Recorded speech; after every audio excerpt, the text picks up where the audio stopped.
Welcome to the Threat Show, powered by Fletch.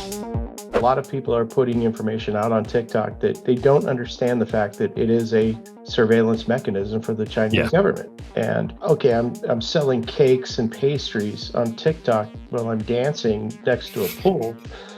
Okay, great. I'm not giving away sensitive information, but I am giving away personal sensitive information to the Chinese government and to whomever about my whereabouts, my GPS, where I'm at, and they'll take as much as you give them. Hi, welcome to the Threat Show. I'm Darien Kinlan, VP of Technology here at Fletch, and with me each week and every week is my co-host, Chris Wilder, Research Director at Tag Cyber. How you doing, Chris? Very well, Darien. It's a wonderful Thursday. Ready for spring? And I think it's already, it might have been skipped over. It feels more like summer, honestly. Yeah, you would think that the bad guys would go on vacation, but no, they don't. Right. It's been kind of crazy, I would say. I mean, let's check in on the threat landscape and see what's actually new, because we kind of predicted that there was going to be a larger uptrend as the quarter progresses. And we got 7 major new ones this week, and we're now fully into the second quarter. The real question is it going to continue to go up or sideways or down? I'm curious your thoughts here, Chris. Before the show, we were talking about this, we wrapped up the quarter. These bad actor groups, threat actor groups, these nation states, they're literally run like businesses. It's not like a bunch of opportunistic kids with hoodies on in a dark room anymore. It's truly a business. They have to make their numbers. Exactly. They probably had their OKRs defined for the quarter, right? I'm sure they did. Yeah, that's a quote of the week right there, my friend. But no, I'm not surprised. And I said this last week, I'll say it again. I think as we see the economy softening up, folks losing their jobs, very good developers, they're having to find other work to do. And these bad actor groups they've got recruiting signs everywhere. And so Absolutely. It seems like it's an easy thing to get into. And I think this is going to be a state of things to come for a very long time. I agree. So when we look at the details behind this number, we see that there's at least 19 emerging. That's brand new for the week. 16 that went to trending, 10 that went to mainstream. And then similar to last week, around 6 that went inactive. Overall, it feels like there's almost double the amount of activity and volume. And I think that really strikes a chord to how asymmetric this problem really is. You mentioned the economy is not doing well. Organizations are struggling. They might be experiencing a staffing problem. But the reality is if security is getting cut, wow, that's just going to open up more opportunities for attackers to be more effective during this time. Unfortunately, we've seen a lot of enterprises go in and they look at cybersecurity as a cost center as opposed to anything else. We've seen a lot of big organizations get rid of a big chunk of their cybersecurity teams, especially in SOCs. It's funny because I look at this chart and I think you could probably just turn it into a big circle chart with the arrows. It's just a continuous cycle. Starts at emerging, trending, mainstream, and then inactive, and then it goes back to emerging, trending. Yep. It's the circle of life in the cybersecurity ecosystem. So when we look at the interesting threats over the past week, it's been all over the place. We have brand new zero-day vulnerabilities targeting Windows systems, even vulnerabilities processing PDFs and social media services, including your car, believe it or not. So first on the list is actually information about a new tactic employed by a ransomware group called Nokoyawa, reported by Kaspersky.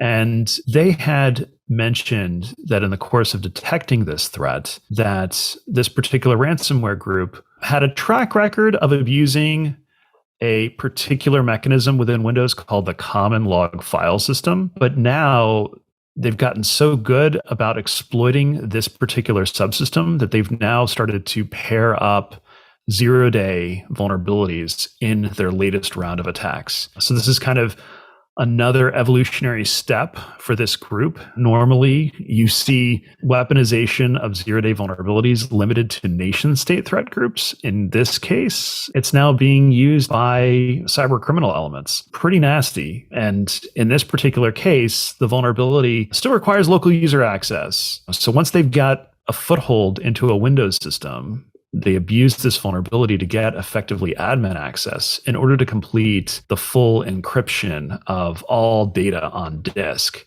to hold it for ransom. And that's kind of the objective behind this group. This can't be the first time a cyber criminal group has used a zero-day vulnerability, I don't think, Chris, but it's certainly few and far between, right?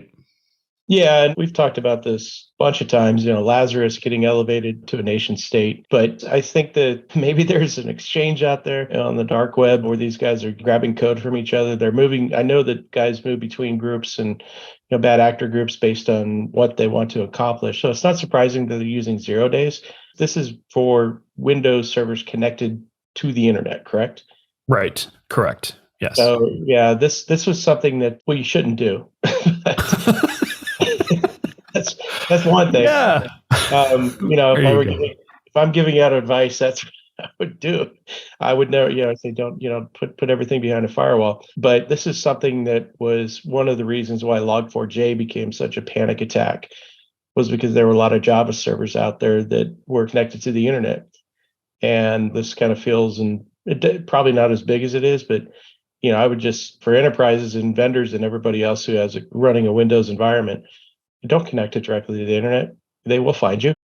This particular subsystem has had so many vulnerabilities in the past. I think that pretty much kind of provided large arrows for these attackers to basically say, hey, look here, right? Chances are, if the system's been exploited in the past, it's likely there's still other bugs present. And sure enough, that's pretty much what happened in this case. Just kind of harken back to my days of when I actually used to do this stuff as an assessor. I did some of the forensics on some of the biggest hacks out there. And we would go in and we would kind of do a lot of the forensic work behind it. And then, we'd give our recommendations, say, do this, change this, deal with this, scrub this, brush your teeth in the morning, typical hygiene things. And we would always just kind of as a courtesy come back a year later just to see if they had fixed them. And we would send a pen test team in. Mm-hmm. And we would emulate the exact same attack patterns and the same techniques. And I would probably say 8 times out of 10, we were able to get in using that same vector, same method, same techniques. And it was sad, but true. But a lot of companies just kind of like, oh yeah, they're not going to get me, but no, got to fix it. And rewriting from scratch is hard and painful. Yeah, that's why so many different developers are just tacking on patch after patch after patch. It's tough. But speaking of protecting general Windows systems, there's another vulnerability. If this was not enough, essentially another group of researchers discovered that a built-in service to Windows servers called message queuing middleware is actually vulnerable to, in this case, a remote code execution attack. So if you have a Windows system and you happen to have it directly connected to the internet, not protected by our firewall, you might want to check to see if the service is enabled. Yeah. Sometimes maybe it's not even something you're using, but you have it on by default. In this case, a single packet to this particular service can trigger full remote code execution by the attacker, where they now have full access to your system. Not pleasant, not pretty. Yeah. And over 360,000 servers are out there on the internet that are internet exposed at the moment, which presents a large, juicy attack surface. Same advice as last one. Right. I think one of the things a lot of people don't realize is that when you deploy any sort of server, chances are the vendor probably has a whole bunch of different services enabled by default. And it's in your best interest not to just blindly click through default, finish with those typically more wizards that are available, but actually go through and see, okay, do we really need this service, right? Could we turn it off? That's another way that you can effectively defend against this type of issue. Any unused services really shouldn't be left enabled precisely because of problems like these. It's kind of like that, when was the last time you read a license agreement? People just blast through things so fast, they don't think about the unintended consequences. Exactly. So on a different topic, let's talk about a open source library that you might not be aware of or have heard about, but it's likely something your application teams use all the time. If you have any service that's processing PDFs, it's likely underneath all those different layers of open source libraries, it's using a library called Ghostscript. And unfortunately, researchers discovered a remote code execution vulnerability in Ghostscript, meaning if your service processes any sort of PDFs from untrusted sources, well, an attacker can send a weaponized PDF file to your server and can get compromised just by normal processing of the PDF. It's pretty bad. So any sort of industries that's processing PDFs, you probably want to do an audit to see if you're impacted by this. This is going to be a nasty one because similar to like, for example, the OpenSSL library, Ghostscript's used everywhere, just people don't realize it, unfortunately. Yeah, when I first was going through this, I'm like, ooh, this is kind of weird and silly, and why would you go after PDFs? But, if you think about it, you've got the mortgage industry. Everything they do is PDF and document-based. And then, you've got the banking industry. If I buy a car, I've got to fill out a bunch of forms. It's all PDF-based. Well, let me ask you a question real quick. How do you think this will affect guys that are using PDFs, but they're doing it like a DocuSign, or the guys that are using the signature processing side of that? That could go next, and I don't know. There's a lot of juicy information that you get when you're kind of dealing in those finance organizations, like buying a car, opening up a bank account, or buying a house. There's a lot of juicy information in there, and now it's starting to make a little bit more sense to me, but I'm a simple guy. But yeah, what do you think of that? It's likely that end users, when they open up and view PDFs, they're probably not going to be impacted by this. I don't think, for example, Adobe Acrobat uses Ghostscript under the hood. I don't think Google Chrome uses Ghostscript. They don't. Neither one do. Right, exactly. So the real issue is all of the servers that are processing and manipulating those documents server side. It's likely they're using Ghostscript under the hood. And that's where all the juicy data is, right? So if an attacker wants to steal all of the documents as they're being processed in flight from your PDF processing server or file server, this is a great juicy target for them. Unfortunately, it's a bit of a concern. Many small, medium-sized businesses probably don't know about or care about Ghostscript, but if you're using, like you mentioned, a SaaS product like DocuSign, they might be using Ghostscript under the hood. So by the shared responsibility model, all these SaaS vendors need to pay attention to this and ultimately patch it very quickly. Otherwise, their customers are going to be at risk by this particular vulnerability. Like I said, this one went from dumb to pretty cool. If you're a bad actor, it's an interesting attack. Totally. So moving on for our fourth vulnerability, it's really focused on Twitter 2.0. As more people migrate away from Twitter as their centralized way to share information over social media, Mastodon seems to be the new open source bastion for all of those efforts. Unfortunately, with Mastodon, it's not like a single entity sets up this service. Instead, different people create Mastodon servers, and then users kind of can join those communities to participate and share information. Unfortunately, there's a new vulnerability discovered within Mastodon that allows an attacker to basically enumerate all of the users and steal users' identity information that might be present on any vulnerable Mastodon server. Thankfully, passwords and other credentials are not exposed or not affected by this vulnerability, but for many of these communities of interest, just the fact that user identities are being stolen could be highly valuable to attackers in this model. So if you happen to be running a Mastodon server, you probably want to patch this pretty quickly. It's interesting because, Mastodon users are typically a little bit more technically savvy. They tend to know a little bit more about fight against the machine. And so that, they left Twitter for this. But yeah, it's the same thing. Yeah, if you run a Mastodon server, keep your patching up to date. The other one is there's another provider out there, minds.com, which I've always liked for a long time. And I actually did a research paper with them talking about how deplatforming somebody actually can radicalize youth in terms of violence or terrorist attacks, things like that. And Minds.com has got an interesting model in the way that they deal with it. It's all distributed. They use blockchain to manage all the messaging between. It's kind of like a hybrid between Twitter and Facebook. I think it's a better way to do this. Quite frankly, I don't use Mastodon. I know a lot of people that do. I think it's a viable alternative. But you're right. If you're running a Mastodon server, keep it patched, keep it up to date, and now you have another thing to worry about. Exactly. I mean, a lot of people who might be forced to transition their marketing efforts to Mastodon just because Yeah. of the politics involving Twitter, they might be like, okay, well, let's spin up our own Mastodon server. Well, now, because you're no longer using some sort of external service, you're on the hook to patch and maintain and keep this server secure for your users.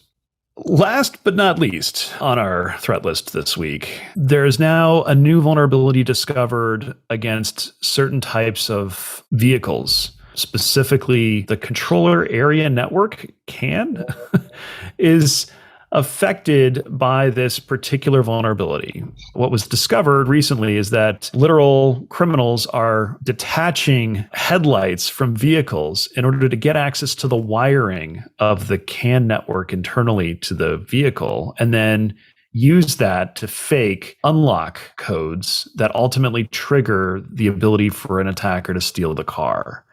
This was a new way to steal large quantities of vehicles without ever having to arguably break anything to get in. And it's like, well, how did this happen? Why? Well, the very nature of it is that modern vehicles nowadays are effectively mobile computers. They have as much electronics as a laptop or a server in some cases. These sorts of things are now possible because the vehicle unlock system is managed entirely electronically. As you're trying to manage these sorts of issues, you're going to have to, I guess, keep your car up to date and patched. Hopefully, more manufacturers start rolling out software updates to make this harder and harder for attackers to steal vehicles in this way. Do you remember a few years ago, the big story about the guy who hacked the autonomous driving Jeep, drove it down the road into a ditch? As we kind of move up the autonomy levels, I think we're at level 3 now. In autonomous vehicles, the work that I've done in this space is interesting because you're right. The cars right now are small. They're computers on wheels.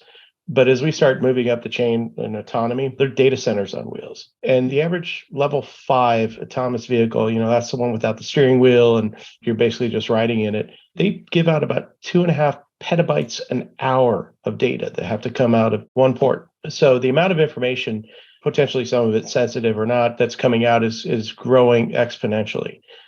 But right now, with this very specific one, this very specific hack is like, I will call it a hack, it's a big problem in Eastern Europe because of the fact that bad guys have figured out how to hack cars. So there's a lot of companies, especially out of Poland. There's a lot of innovation out there vis-a-vis FIDO. I can't remember what FIDO actually stands for right now, but they're building products that you authenticate yourself when you get into the car. And I think that's kind of an interesting way to do it. But there's a company called Vault Security in Warsaw that's doing this, and they're making a lot of headway. Just because it's a big problem with people stealing cars and breaking into cars.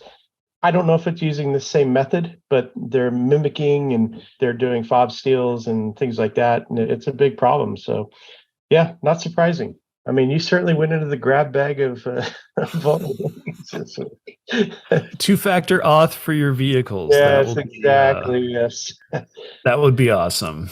You can imagine explaining two-factor auth to a wider audience who has no idea why they have to press 2 different buttons or do something twice in order to get in their vehicle. It's going to be crazy. So it's coming though, and that's a downside. Absolutely. As attacks get more sophisticated, you have to ramp up defenses accordingly. Absolutely. For sure. Yeah. So that kind of wraps up our interesting threats for the week. Before we end the show, though, we actually had some interesting questions come in to us as a DM that we wanted to address around what are our thoughts around the whole TikTok ByteDance saga. We've seen this discussion in the news. We've seen legislation about potentially labeling TikTok as a national security threat and banning the app. And I think the question was really around, hey, what are our thoughts about this and how does it really impact small, medium-sized businesses? I'm curious, from your perspective, Chris, what level do you have to achieve as a business before you start having to care about this type of threat and how it impacts your organization? There are a lot of companies out there that use TikTok and other social media, but TikTok specifically to reach their customers. And there's a big concern about that. In terms of us banning TikTok here in the US, I don't know how constitutional that is, specifically from a First Amendment perspective, but I'm open to anything. I don't know what the right answer is. That's for other people to argue about. But it is an effective tool for a lot of small businesses. But the other side of that, too, is a lot of people are putting information out on TikTok that they don't understand the fact that it is a surveillance mechanism for the Chinese government. And okay, I'm selling cakes and pastries on TikTok while I'm dancing next to a pool. Okay, great. I'm not giving away sensitive information, but I am giving away personal sensitive information.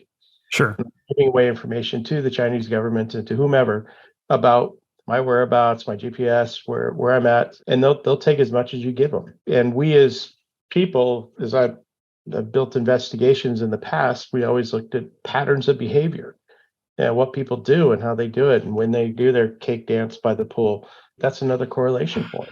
It's a challenge, but the big companies right now and politicians are starting to use TikTok a lot more to reach younger voters and younger consumers. That becomes an interesting attack vector for them. And that sets a nice little listening post inside of Beijing. So I've been thinking about this a lot, and I don't know the answer to it. I wish I did. Thankfully, my kids don't use it. And I certainly don't. But it really is something, if you are a larger enterprise and you have potential to have sensitive information on a mobile device and TikTok on it, you're compromised. That's fair. I mean, some of the practical things that any organization can consider is they might be able to use a tool like this for legitimate marketing purposes, but there's no reason why they couldn't have the app loaded on a dedicated phone separate from the phone that the employee uses for everything else. That type of physical separation can go a long way. Also, potentially limiting usage of that phone with the app on it to just what you need. And then once you're done with it, you turn it off. They make like Faraday cages for phones or black bags for phones that basically just cut them off. So you can use the tool. You just don't necessarily need to have it super convenient installed on your main device that also has a whole bunch of other sensitive information on it, right? Yeah, but chances are if your direct line to voters or customers is through TikTok, security is going to come third or fourth. Fair enough. That's just kind of the conundrum that, we as practitioners don't get TikTok. That's easy enough. But in terms of organizations that, from a policy perspective, and we're a lot of enterprises that we deal with are really clamping down on their social media policies just because of the fact that it's not just the executives that are out there talking about what's going on in the company and what they've done. It's their families. And we're talking about this with Smitty. It's that whole executive protection, and so how much do you put out there, and what's the balance?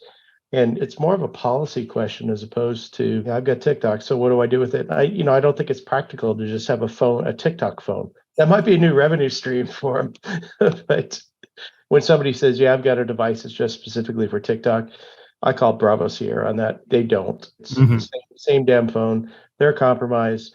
Your information's in China anyways. Even if you don't use TikTok, your information's in China. We're all compromised in some way. Just by downloading an app on a phone, the average app, from what I understand, the average app on a phone, once you download that first app, there's 5,000 entities that are buying that data about you. Whether it's a GPS app or if it's especially a cash app, those types of things. That is the biggest challenge that people don't understand, is that all these apps call home. They call somebody and somebody buys information. And that's how they make their money. And, working in executive protection, we would always make sure that our teams that we had their phone set up to where when the battery starts dying on a phone, all the apps call home, panic.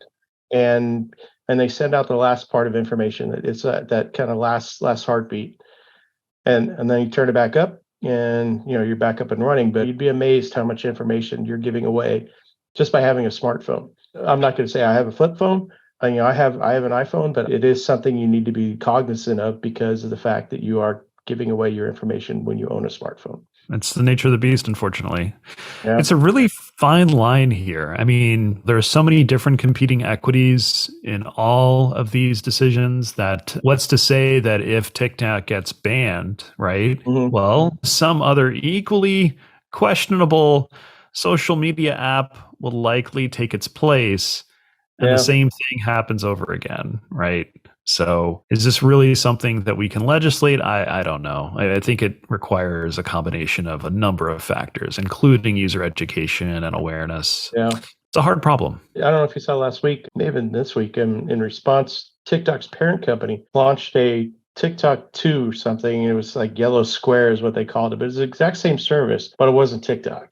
And so they're pushing that. I think it's in anticipation of possibly getting banned. I don't know. You're absolutely right. You take something away, it's going to be replaced with something else. Yeah, as I said, it's not easy. For the average small, medium-sized business, probably not something to focus on or worry about. You've got to figure out a way to reach your audience somehow, and every avenue is equally important. Yeah. You just have to exercise good judgment, right? You can't legislate judgment, Darien. Right. Not yet, at least, right? Not yet, yeah. Who knows with the next round of AI laws that are being discussed at the moment. Yeah. So we'll have to leave it there. Thank you so much, Chris. And oh my gosh, yeah, thank you. For anyone else who has questions that they want us to espouse, opinions, ideas, viewpoints, suggestions, please DM us at The Threat Show. Take care, and we'll see you again next week. Thanks, everybody. Thank you for tuning into The Threat Show. If you enjoyed the show, subscribe to us on YouTube, give us a 5-star review on Apple Podcasts, and interact with us on Twitter at The Threat Show. Also, be sure to subscribe to Fletch's interactive newsletter and Trending Threats app to go deeper into the stories we discuss and the threat index. Be sure to stay tuned to stay ahead of threats.